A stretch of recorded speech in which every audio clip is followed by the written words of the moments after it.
Hello everyone.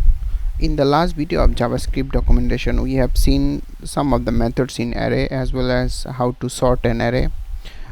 We have also seen some example of different variants of array sorting, where we can sort by all the list of numbers, and also if it's an object, also how to sort the object as well. So in this video we're gonna see the iteration in array. So what iteration is, like if you have, let's say, 10 elements and you would like to display all the 10 elements, or on the 10 time of those elements you want to do something, then we iterate over the array.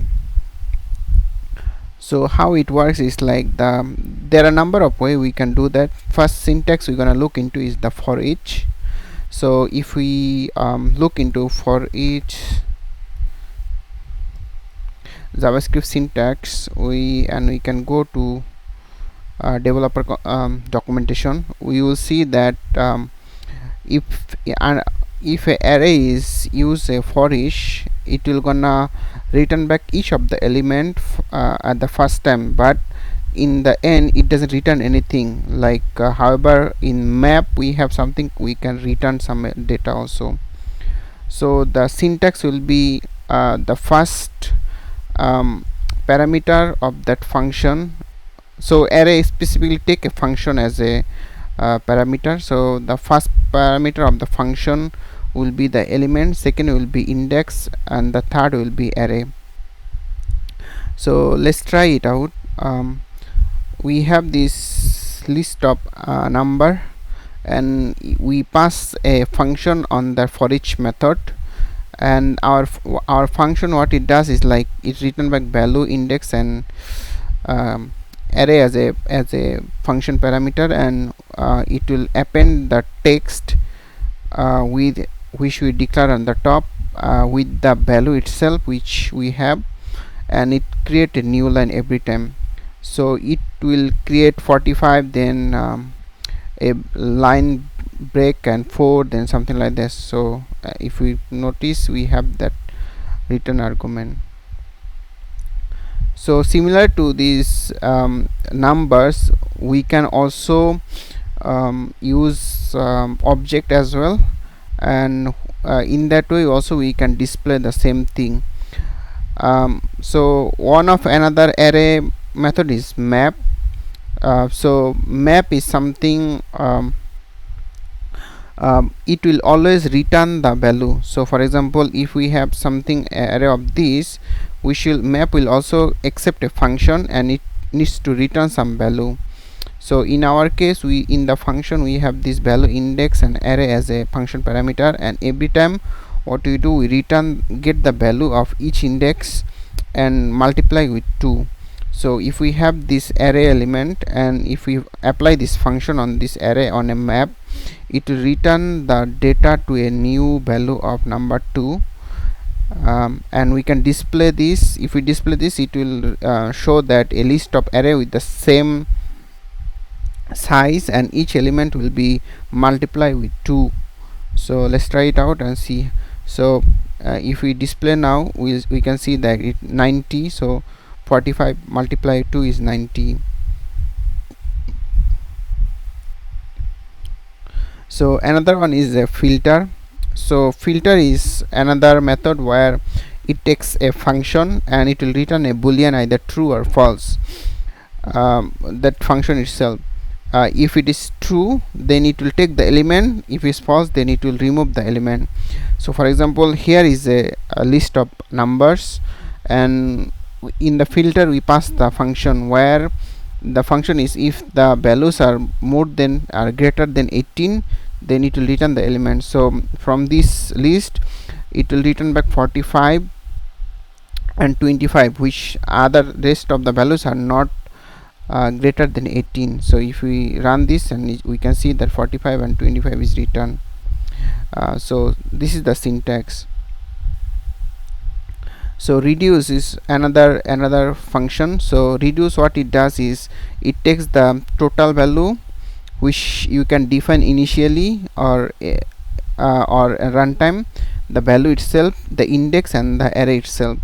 So what you can do is, like, initially it will be 0, and then every time it will return back the total plus value. So if we have this list of data, it will return the total of this all the elements into this total value, and then it return back to a sum value. And if we see that is total 99, if you sum up this all the value, it will be 99. And after reduce, we have reduce right, and we have this every. So reduce right is nothing but it will similar to reduce but on a single value. So what I mean is, here we have 45 for 960, but it will apply from the right side.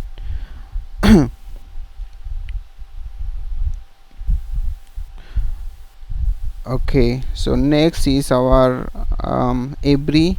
So every is also another function which also take a function as a parameter, and this function accept value index and array consecutively as a function parameter. So in that way it checks if all the array values are greater than 18. If it's true, then it will return a true, or it will return a false based on the argument. So we have this either false or true. And we have the sum will also check array value, and it will also do the same. So difference between every is like it will check for all the values. So if all the values are greater than 18, then it will return true, otherwise false. So in this case we had 4, 9 and 16 is less than 18, so it returned false. However, in sum is something like if one of the value exists, then it will return true. So we can try it out. Is true because at least one element is greater than 18. Index of is it will return the index value of a particular string we are looking for.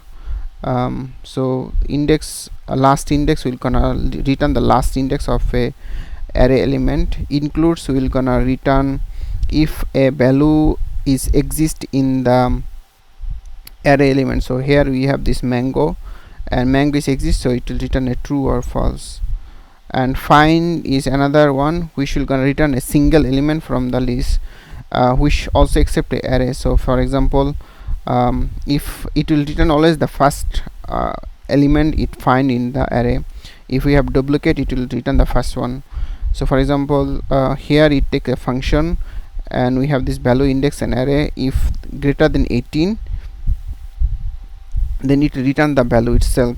So if we try it out here, so greater than 18 first element is 25, so it will return back the 25. And find index is the just it will try to find the index. So that's all for the array filter. We can test it out some of the different approach to write this function, and I will show some example how to use those pass this function. So for example, let's say we declare a array here. This can be anything, an object of array or anything. So now let's try with forEach, which this example will be applicable for all the function we have seen, like map or anything. So what we can do in number.forEach, it will take a function here, and then first element will be the number, then index, and then array. And we can do logs. We can log this number, and it will return it will print all this number. Similar to this, they have defined here in the example in different place the function itself, and you can pass the function itself here. Similar to this, we can do map as well, and then in this case we need to return the value. So let's say what we do is we return the num multiplied by 10. So if we now see the new return value is every value is multiplied with 10. So this is some example. I hope this is useful, and please write some code of your own to get used to with some of the syntax here. So how the function works, and then how a function accept another function in JavaScript. So as I show here is like, we in the function we write the function itself, which here we can return the function separately and then pass the function here also. So that's it, and see you on the next video.